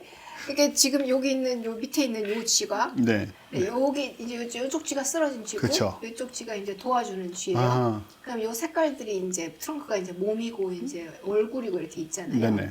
그럼 쥐가 주로 이제 어떤 부분을 건드리는가에 누적된 시간을 봤더니 아, 이제 얼굴 좀 쥐가 쓰러져 있을 때 깨어 있을 네. 때보다는 다른 쥐가 멀쩡하게 돌아다닐 때는 안 그러는데 쓰러져 있을 때는 얼굴 쪽으로 뭔가 이렇게 막 많이 건드려 보더라. 이렇게 사람이 툭툭 치듯이 마치. 네, 뭔가 네. 치거나 이제 입으로 핥거나 물거나 뭐 이런 반응들을 보이고 몸에도 그렇고 팔다리나 이런 데도 좀 많이 보이더라. 네. 그 줄 시간의 비율을 이렇게 비교를 해봤더니 요 왼쪽이 이제 상대방 쥐가 멀쩡히 깨어 있을 때예요. 네. 깨어 있을 때는 그냥 인터랙션이 없는 시간이 회색 시간이 대부분이죠. 그렇죠. 근데 쥐가 의식이 없다. 의식이 없으면은 한 50, 47%, 80% 정도 시간을 훨씬 더 이제 인터랙션 하는 데 시간을 많이 투자를 하는 거예요. 압도적으로 많이. 그렇네요, 훨씬 진짜. 몇 배로 더 많은 시간을 투자를 하는 거고 대부분의 시간, 주황색, 요 대부분의 시간이 뭐냐면 오로페이셜, 얼굴, 입 요쪽으로 그러니까 시간을 많이 보내더라는 거를 보여주고 있습니다.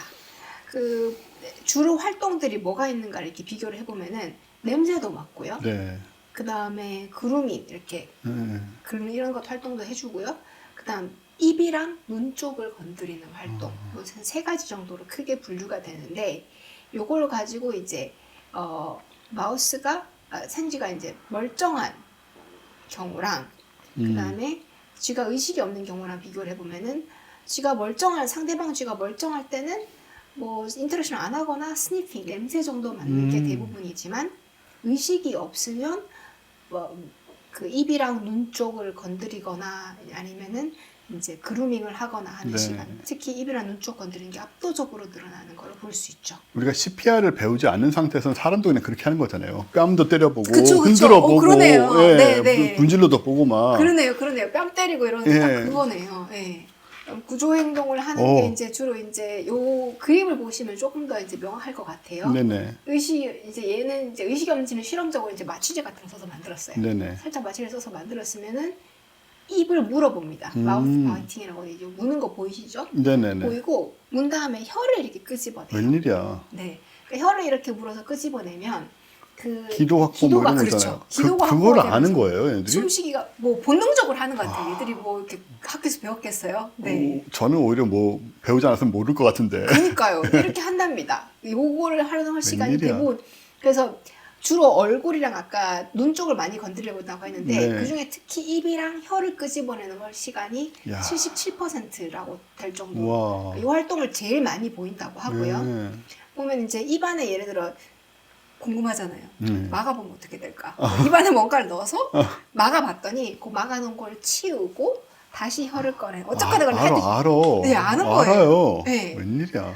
그래서 야 이거 진짜 효과가 있는 거야? 연구자들이 해봤죠. 그래서 의식이 없는 쥐를 의식이 있는 쥐가 여러 군데 건드리는 부분들이 있을 거 아니에요. 네. 입이나 눈이나 귀나 뭐 하여튼 그 부분들을 대상으로 살짝 마취가 된 쥐한테 이런 걸 이렇게 건드려가지고 자극을 줘가지고 쥐가 어느 정도 자극을 주면 깨어나는가를 비교를 해봤더니 아까 말씀드렸잖아요. 쥐가 입을 제일 많이 건드렸다고. 네네. 근데 입은 살짝만 건드려도 그 약한 마취 상태에 있던 쥐가 깨어나는 오. 비율이 높더라는 걸 보여줄 수 있죠. 그 다음에 와. 이제 얼굴이나 귀 같은 게 있고 다른 꼬리나 배나 이런 등은 건드려봐도 효과가 좀 적었고 좀 깊은 마취 상태에 걸렸더라도 입은 건드리면 깨어나는 비율이 높더라. 살짝만 자극을 가야 돼. 네. 그러니까 이 쥐가 그냥 하는 게 아니라 이 어쩌면 진화적으로 보존되었을 이 그렇겠죠. 구조 행동이 실제로 효과가 있는 행동이었다는 거죠. 야. 의식을 차리는데. 대단하죠. 그러게 말이에요. 아, 솔직히 사람도 이거는 그래 때리는 거 정도는 우리가 근데 하죠. 기도학고 이런 이거만 거는 못하죠. 네. 배워서 하는 거지. 그죠. 예. 기도학고는 우리도 생각 배워서 못하거든요. 아, 저는 사실 드라마 볼 때마다 저거 큰일 나는데 싶은 게 보통 이제 강 같은 데 빠지면 입 열어서 입 안에 장애물 빼고 네. 물부터 토하게 하는 게 먼저잖아요. 네네. 근데 입부터 들이대잖아요. 아, 그래야 영화에 씬이 나오니까. 네, 그래서 볼 때마다 조마조마한데 쥐는 알고 있습니다. 우리는 모르지만. 네. 그래서 이게 그래도 좀 궁금하잖아요. 이게 진짜 회복하려고 하는 거 맞아? 라는 생각이 드니까 이제 연구자들이 한 거예요. 이 행동이 과연 쥐가 의식이 없을 때부터 시작돼서 의식을 차리고 나면 멈추는가? 아, 요걸 딱 보여주고 나면 그냥 누워있으니까 하는 게 그쵸? 아니라. 네, 예. 진짜 구조라는 목적성을 가진 행동인지 보여주기가 좀 필요하겠네요, 쉽잖아요. 또. 예. 네, 그래서 여기서 보면은 가만히 있을 쥐가 멀쩡할 때보다 요 타이밍 이후로 이제 상대방 쥐가 못 움직이게 된 상황인데 네네. 못 움직이게 되면은 확실히 이런 좀 행동들이 늘어나는 네. 게 보이게 되고요. 멀쩡하다가 의식이 없다가 이제 의식이 있어지게 되면은 네. 이 행동의 빈도가 뒤쪽으로 가면 좀 줄어들죠. 그렇네요. 예, 요런 것들이 보이더라. 그러니까 회복이 되면 안 한다. 회복이라는 목적성을 가지고 하는 행동이다. 라는 걸 어느 정도 조금 보여준 거라고 괜찮은 볼 수 거를 다 있습니다. 알고. 네. 이제 됐네, 이제 됐네. 안 해도 되겠네. 네. 그리고 실제로 이제 회복 여부랑 관련된 걸 조금 더 보려고 이제 멀쩡한 쥐가 있는 케이지랑 아픈 쥐가 있는 케이지랑 놓고 이 다른 쥐가 어느 쪽에서 더 많은 시간을 보내는지를 봤더니 멀쩡한 쥐보다는 아픈 쥐 주변에서 자꾸 매물 돈다는 거예요. 진짜. 예. 그러니까 확실히 이제 얘가 상대방 쥐가 괜찮은지 안 괜찮은지를 마음을 쓰고 있고 그거를 구조화하기 마음을 쓰고 있어. 짠해. 한것 같다. 마음을 쓰고 노력을 하잖아요. 네, 그러니까요. 쥐도 이렇게 한답니다, 여러분. 그러게요. 네. 야, 내가 요만한 애기들인데 그러게. 근데 요거는 네, 쥐도 네, 사람과 비슷하게 어쩔 수 없죠. 네, 완전 생판 남한테도 하기는 해요. 우리도 길 가던 사람이 위험한 걸 보면 도와주잖아요. 네. 뭘 주긴 주지만 오른쪽이 안 친한 별로 잘 모르는 네. 쥐, 좀 익숙한 쥐, 좀 야. 겪어본 쥐. 확실히 압도적으로 좀 익숙한 쥐한테 더 구조 노력을 더 적극적으로 많이 기울이는 것을 볼 수 있습니다. 저런 거 보면은 그 소위 사회동포주의나 그 유니버설한 공감력이라는 것이 본능적인 것은 아니다. 네. 노력해야 얻는 것이지 동물들도 저렇게 하고 있다. 이 유니버셜은 모도니까 조금 조심스럽고요. 네네. 그러니까 정도의 차이가 있다. 어느 정도 같은 동종이기만 하면 혹은 같은 포유류, 지구상에 살고 있는 같은 동물이기만 하면은 공감 자체는 할 수 있지만 그럼에도 불구하고 거기에는 차이가 있다. 그라데이션이 있다. 그것도 당연한 게 안 당연하면 좋겠지만 제가 길 가다가 뭐 예를 들어서 누군가 제3자가 쓰러져 있는 걸 보는 것과 전현정 교수님이 일하다 힘들어 쓰러져 있는 걸 보는 건 다르거든요. 다르죠. 그쪽을 다르죠. 먼저 신경 쓸 수밖에 그쵸. 없는 거고. 네. 사실은 근데 저는 조금 더 이제 얼마나 친한 사람한테 가는 건 인지상정이지만 그러나 언패밀리어한 대상에게도 우리가 이만큼 감정을 심지어 쥐조차도 그러니까 투자를 한다. 외면하진 않아요. 또 이제 포인트를 주고 싶고요. 사실은 제가 말씀하신 거 관련해서 한 가지 약간 다른 이야기 좀 얹고 싶은 게 지금 로봇 기술이 굉장히 많이 빨리 발전하고 있고 아마 멀지 않아 우리 삶에 이들이 들어오게 될 텐데 네네. 우리는 사람이 아니라 동물이 괴로워서 비명을 지르는 것도 아 저거는 비명이구나라고 알아들어요. 그리고 다른 종이고 심지어 사람도 아니고 안 보이더라도 그 비명으로부터 뭔가를 느낍니다. 불편함을. 근데 동물도 아마 그럴 거예요. 그 사람이 동물이 사람을 도와주는 것도 이제 가끔 이렇게 사례가 전해지곤 하잖아요. 네네. 근데 로봇은 어떨까? 그러니까 우리가 그런 소통이 될까? 그런 소통이 안 되는 게 우리가 걔들하고 같이 지내는데 어떤 영향을 줄까? 하는 거에 대해서 좀 걱정이 있기는 해요. 아, 네, 그렇죠. 네. 예. 그 문제가 사실 꽤 오래 전부터 다뤄지긴 했었어요. 네. 근데 문제는 걔들은 사람한테 어떤 감정을 이끌어내려면 어떻게 해야 되는 학습이 되어 있을 거예요. 그래서 사람한테서 걔들이 원하는 반응을 이끌어낼 수는 있을 거예요. 네네. 그러나 우리는 걔들한테 어떻게 반응을 이끌어낼지에 대한 게 아마 진화적인 역사를 공유하지 않은 만큼 어떤 차이가 있을 거고 그게 문제가 될 수는 있을 것 같다. 그렇습니다. 네. 지금 AI와 로봇 관련해서는 지금 솔직히 말해서 우리가 눈앞에서 예상 가능한 거 지금 당장 사람들이 얘기하는 것들 있잖아요. 네. 그건 빙산의 일각에 불과하고 네. 진짜 끊임없는 문제들이 계속 윤리적인 문제부터 그렇죠. 뭐 존재론적인 문제 쏟아져 나올 거라고 생각하거든요. 네. 그 문제 하나에 우리가 얼마나 잘 대처할까. 그 숙제가 진짜 엄청나게 주어지는 그런 걸 우리가 만든 것 같아요, 인간이. 공동체가 뭔가라는 거를 정말 환경 문제에 대비해서도 그렇지만 네. AI와 대비해서 아주 치열하게 생각하게 될 맞습니다. 수밖에 없을 그럴 것 겁니다. 같다는 분명히 생각이 그럴 겁니다. 듭니다. 네. 거기에 또 사람들이 서로 편이 갈려서 싸우고 죽이고 하는 상황이 안 벌어졌으면 좋겠어요. 까지 사람들은 가면 이야기가 안 되죠. 뭐든지 싸울 이제 네. 이유를 찾으니까요. 네. 하지만 우리는 오늘 이 책을 중심으로 해서 따뜻한 얘기를 하기로 했기 때문에 이 얘기는 여기서 끝이고 네. 쥐들이 서로 돕는다. 예, 다시 그 얘기로 넘어가서 안 친해도 돕기는 돕는다. 돕는다. 네, 저게 어디냐? 네, 그렇죠. 그냥 돕는다. 얘기를 하고요. 네. 그다음 성별도 영향을 아이, 궁금하다, 줬습니다. 이거. 예, 글자가 조금 작긴 한데요. 네네. 왠지 우리는 이성일 때 더 잘 도와줄 것 같다는 생각이 들긴 하지만 그런데요. 차이가 없었습니다. 아. 성별 차이가 별로 없었고요. 잉나보다 나은 것 같은데. 요거는 같은 그러니까 익숙한 쥐일 경우에 한해서는 네네네. 그러니까 성별 차이가 영향이 없었고 익숙하지 않은 쥐일 경우에 해당해서는 영향이 좀 있었습니다. 네. 수컷끼리가 제일 많이 도와줬고요. 아, 그래요? 네, 그 다음에 다른 애들끼리는 좀 상대적으로 좀 도움 정도가 비교적 전반적으로 적은 경향을 좀 보이고 있습니다. 그러니까 양쪽 다 이성을 더 도와주는 건 아니네요. 그러게요. 낯설 때는 저는 보통 이제 수컷끼리는 서로 좀 적대적인 그럴 줄 여역싸움 알았는데요. 뭐 이런 거 하잖아요. 그래서 안 도와줄 것 같았는데 이 결과 좀 의외였어요. 남자들끼리 좀 서로 좀 도우고 달라는 얘기일까요? 이렇게 확대 해석하면 안 되는 거죠? 네, 안 됩니다.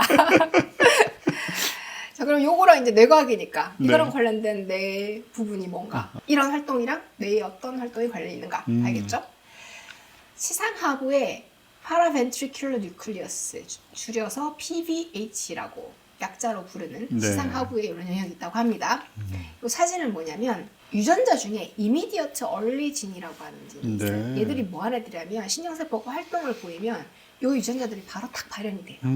그러니까 이 유전자가 발현되는 것만 캐치를 하면 이 신경세포가 방금 활동을 보였군 이라는 걸 알 수 있잖아요. 그래서 그걸 가지고 봤더니 의식이 없는 쥐를 봤을 때 이 영역의 신경세포들이 활동을 더 많이 보이더라. 네. 근데 이게 다른 영역에서는 이런 변화가 관찰되지 않더라. 이걸 봤습니다. 그럼 이 말은 요 파라벤트리큘러 뉴클리어스 뭐 이름도 복잡한 이 영역이 뭔가 하여튼 다른 동종의 쥐를 구하는데 관련이 있는 것 같아 라는 걸 추론할 수 있잖아요. 오케이, 좋았어. 그러면 여기에 있는 어떤 신경세포가 영향을 주는가? 옥시토신. 여러분 많이 들어보셨죠? 프로소시얼한 친사회적인 역시. 행동을 하고 상대방에 대한 신뢰와 네. 관련된 데 중요한 역할을 한다고 하는 또 엄마와 자녀의 네네. 관계에도 중요한 역할을 한다고 하는 물질입니다. 이 물질을 내는 신경세포들이 활동을 보면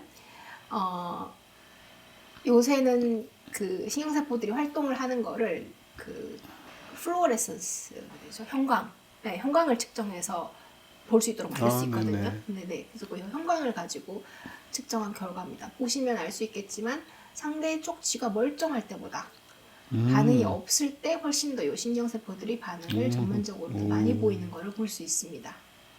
네. 요거는 그냥 신경세포들의 반응 패턴을 보기 위해서 나눈 건데요. 그냥 보시면 스니핑, 냄새 맡는 거는 상대쥐가 깨어있을 때 많이 하는 행동이라고 하잖아요. 네. 그때는 전반적으로 오히려 별로 낮아요. 근데 이제 좀 더 이제 의식이 없거나 이런 짓을 상대할 때 그루밍을 하거나 아니면은 그 눈이랑 입을 건드리는 경우가 많다고 했잖아요. 네네. 그럴 때는 또 신경세포 활동이 좀 더 많이 보이는 게 두드러지죠. 이런 신경세포들. 차이 많이 나네요. 네네. 두드러지고 그 신경세포들이 그루밍 보면은 그루밍이나 그 입이랑 눈을 건드릴 때는 많이 하거나 아니면은 그루밍을 하거나 뭐 이런 구조적으로 구조 활동이 뭔가에 따라서 이제 세포들의 활동 패턴이 조금 나뉘어지는 경향을 볼 수 있습니다. 그러니까 저런 걸 보면 저 사람이 옥시토신의 영향을 받을 때의 느낌과 비슷한 느낌으로 저걸 하고 있다는 얘기잖아요. 그렇게 볼 수 있지 않을까요? 주관을 말할 수 없으니까 함부로 말할 수는 없지만 아마 그렇지 않을까 짐작은 해봅니다. 네. 과학은 또 신경세포 이렇게 작용했어 그러니까 옥시토신 관여하는구나 라고 말하지 않습니다. 네. 과학 논문에서 옥시토신이 관여하는구나 라고 말을 하려면 이 신경세포의 활동을 높이거나 낮춰서 실제 행동의 변화가 이어지는지 아까 앞에는 뭐예요? 코릴레이션, 상관관계죠. 네네네. 요거는 인과관계입니다. 그렇군요. 인과관계까지 보여줘야 돼요. 왜냐하면 그래서 신경세포의 활동을 억제를 시켜봤더니 구조랑 관련된 활동들이 좀 주관적으로 줄어드는 걸 양상을 볼 수 있고요. 네. 반대로 이 신경세포들의 활동을 그 광유전압을 사용해서 강제적으로 높여줬더니 네. 네, 이렇게 구조활동과 관련된 시간이 전반적으로 높아지는 걸 볼 수 있습니다. 그래서 사실 이렇게 인과관계를 보려면 특정한 신경세포를 꺼주거나 켜주거나 하는 게 되게 필요해서 네네. 광유전압이 신경과학 연구에는 정말 어마어마한 기여를 했거든요. 네. 그래서 저는 이게 이번에 노벨상을 받지 않을까라고 기대를 하고 있었는데 뭐 아직은 아닌가 봐요. 네. 뭐 받겠죠? 네, 노벨을 받겠죠. 네. 그리고 이게 그러면 옥시토신 신경세포니까 옥시토신이 하는 거야! 라고 말을 하면 안 됩니다, 여러분. 리뷰한테 엄청나게 혼날 거예요. 옥시토신이 하는 거야! 라는 말을 하려면 여러분 한 가지 실험을 더 하셔야 돼요.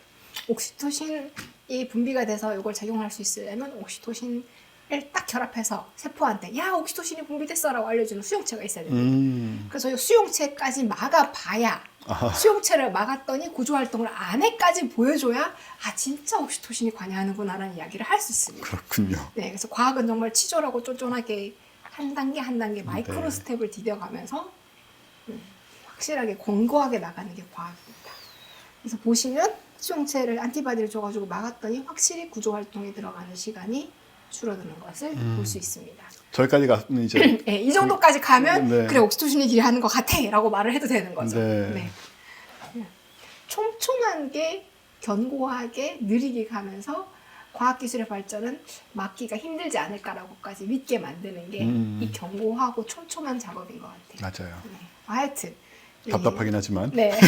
네. 논문 하나하나를 볼 때는 답답하지만 종합적으로 보면은 그게 맞는 길이다. 네. 아까 여기 데이터에 근거하는 것도 그게 네네. 맞는 길이다. 맞습니다. 이런 거죠. 네.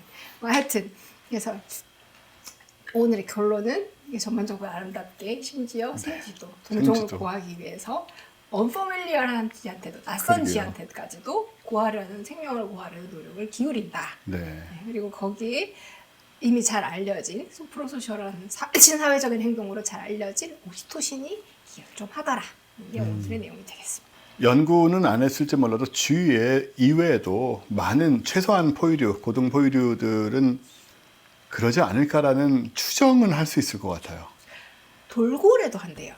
돌고래는 똑똑하다고도 하니까. 네, 돌고래 새끼가 태어났는데 숨을 못 쉬면 주변 네. 돌고래들이 모여서 이 돌고래를 수면 위로 끌어올린대요. 얘는 포유류니까 네. 숨을 밖에서 쉬어야 되잖아요. 그래서 물 위로 끌어올려서 숨쉬게 만들어준다는 얘기 들었습니다. 한편 사람은 또 뭐 이방인 이러고 낯선 사람 이러고는 막 나쁘게 대하는 경향도 있고 물론 뭐 다 실제로 그런지 모르겠지만 옛 문헌 같은 데 보면 근데 전 사실 그런 것도 봤어요. 그 곶감과 하여튼 그 유명한 교과서도 나온 수필서실 가신 분이거든요. 네. 근데 그분이 옛날에 한 몇십 년 전에 시골길 가다가 정자가 경치가 좋아서 앉아 있으니까 시골 그 동네 안악이 와서 밥을 주시는 거예요. 어머니가 주시래요 하고 밥을 주고 갔더라는 거예요. 네. 그러니까 길 가던 사람한테도 그냥 낯선 사람이 자기 동네에 와서 있으니까 밥때 돼서 밥을 챙겨주더라는 거예요. 그리고 그때만 해도 제가 어른들한테 여쭤보고 놀았는데요. 옛날에는 뭐 호텔 이런 거 잘 없잖아요. 네. 없으면 그 마치 정말 옛날 그쵸. 동화에 나오는 것처럼 지나가던 나그네 이런데 하룻밤 묵어가도 되겠습니다. 지나가는 과객 이온데 안방 내주고 막 밥 주고 막 자기는 굶으면서 막 진짜 그런 그렇게 얘기 있죠. 했다고 하더라고요.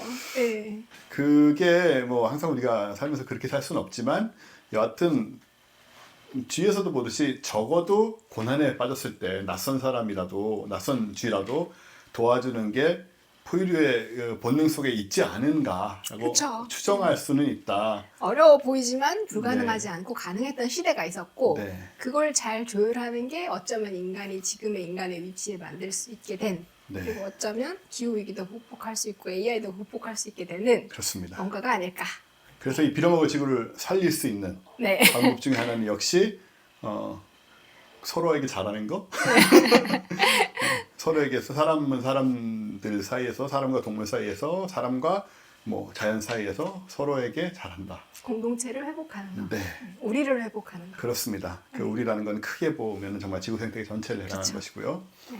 와 진짜 훈훈하게 끝내네요. 지금 이거 뭐 약간 공익 광고 같은 분위기로 네, 처음에 우리가 좀 훈훈하게 하려고 생각을 했었거든요. 근데 너무 훈훈해졌다. 너무 훈훈해졌다 이거. 아이고. 그래서 제가 막 이상한 얘기를 해서 초를 좀 쳐볼까요? 네, 파토를 좀 내야 될 것 같은데요. 아닙니다. 기왕 이렇게 된 거. 네. 네. 네, 그런 것 같아요. 근데 지금 지구 뭐 정치적으로도 그렇고 모든 위험 요소가 너무너무 많은 상황이고 뭔가 다 헤쳐모여 하는 상황인데 헤쳐모여란 것은 위기이기도 하지만 기회이기도 하고 그렇죠. 언제나 그렇죠. 예, 기존에 굳어있던 것들을 어떻게 잘 헤쳐모이냐에 따라서는 굉장히 좋은 방향으로 갈 수 있으니 저는 그래요. 저도 기본적으로는 좀 낙관적인 사람이라 이런 상황이 되면 우리 자신의 힘을 한번 믿어보자. 저는 조금 약간 자부심, 근자감 이런 것도 있는데요. 우리가 지금 누리는 자본주의와 민주주의는 수백 년 전에 만들어진 거고 그 수백 년 전의 세계관과 그 수백 년 전에 인간이 가진 수단과 인간과 세계에 대한 이해를 토대로 만들어졌다는 맞습니다. 거예요. 근데 지금은 그게 바뀌었잖아요. 네. 우리가 앞으로 수백 년 쓰일 자본주의나 민주주의 같은 제도를 지금 우리가 만들 수 있지도 모른다. 완전 동감입니다. 그리고 지금 그런 생각하시는 분들이 생각보다는 많으신데 네. 이제 당장 그래서 뭐 해야 되느냐, 뭘 만들면 되는 거냐는 그 답이 없는 거지. 하지만 우리가 이게 중진을 모아서 그렇죠. 생각을 많이 하고 느낌을 공유를 하면 뭐 찾아지겠죠, 뭐 조만간에. 네, 사실 그때 그 자본주의와 민주주의를 만든 사람들도 자기들도 뭐 하는지 모르면서 결국은 자본주의와 민주주의를 만들었을 것 그런 같고요. 거죠. 네, 그 우리도 그런 걸 만들 수 있을지도 모른다는 점에서 뭔가 좀 약간의 부심. 그럼요, 네, 우리가 그 알겠습니다. 세대다. 지금 네. 우리가 할 수 있다. 우리가 바로 그 중심에서 그걸 해낼 수 있는 세대다. 그렇죠. 수백 년 후에 교과서에 나올 수 있을지도 모를 세대다 네. 우리가. 네. 네. 그리고 지구를 지속 가능하게 만들 수 있는 첫 세대다. 네. 쉴 새 없이 나오는 책 광고. 기왕 해주기로 한 거. 자, 저희는 이제 이 정도에서 정리해야 될 것 같고요. 지금 오늘 확인된 거는 전현정 교수님이 없어도 괜찮다. 네, 안 됩니다. 그렇지 않습니다. 다음 주부터 다음 네. 달부터 다시 나올 것 같고 네. 그리고 저희는 다음 달에 11월 첫째 주에 원래 벼르는 사람들인데 이번에 없고요. 여러 가지 이유가 있는데 일단은 저희 고정이 지금 홍승수 박사님밖에 안 계신 관계로 고정을 모시는데 어려움이 있습니다. 하지만은 아마 12월 달에는 가능할 것 같고 그래서 이번 11월 첫 번째 주에는 제가 또 이번에 그 블랙록 관련해서 50조 투자를 받기로 하신 그 차지호 의원님하고 두 번째 영상을 만들었어요. 사람을 위한 AI라는 두 번째 영상 만들었거든요. 그게 나갈 궁금하네요. 예정이고, 예, 보세요. 네. 그 차지호 의원님이 제가 몇 달 전에 한번 그 주제로 녹화를 했는데 그때는 이분이 아무도 모르는 초선이었거든요. 네. 근데 얼마 전에 그 미국의 투자 회사인 블랙록이랑 50조에 달하는 투자를 갖고 오는 협상을 끌어냄으로써 뉴스공장에 나와서 15분 만에 그 3억 원의 후원금이 바로 다 차는 등 대박을 치셨습니다. 대박도 대박이지만 그 정도 투자를 받아낼 수 있는 분이 가지고 있는 인간을 위한 AI 어마어마해요. 시각이 너무 궁금해요. 네, 그 이분의 비전이 굉장히 큽니다. 네. 그래서 다들 여러분도 그렇고 다들 한번 보시면 지금 우리 AI는 항상 그런 얘기밖에 없잖아요. 기술적으로 어떻게 발전할 건가 하고 뭐 그 외에도 약간 철학적인 얘기라든가 혹은 뭐 두려움, 뭐 직업이라든가 이런 여러 가지 얘기가 나오는데 지금 차지호 의원님하고 저하고 하는 얘기는 정말 그 모든 것들의 또 틈새에서 인간을 위해서 인간을 위한 AI를 발전시키려면 어떻게 해야 되고 그럼요. 길을 만들어 가야죠. 예. 그리고 AI 사회로 이행해 가는 가운데서 우리는 뭘 해야 되는가, 그 사회 안전망이라든가 그 모든 그 과정에서의 왜냐하면 희생이 있을 수 있기 때문에 그걸 최소화하는 방법은 무엇인가 이런 얘기를 하는 거거든요. 좋습니다. 예. 그래서 다음 11월 첫째 주에는 그게 나가게 된다는 얘기를 드리면서 인사드리겠습니다. 박사님 수고 많으셨습니다. 수고하셨습니다.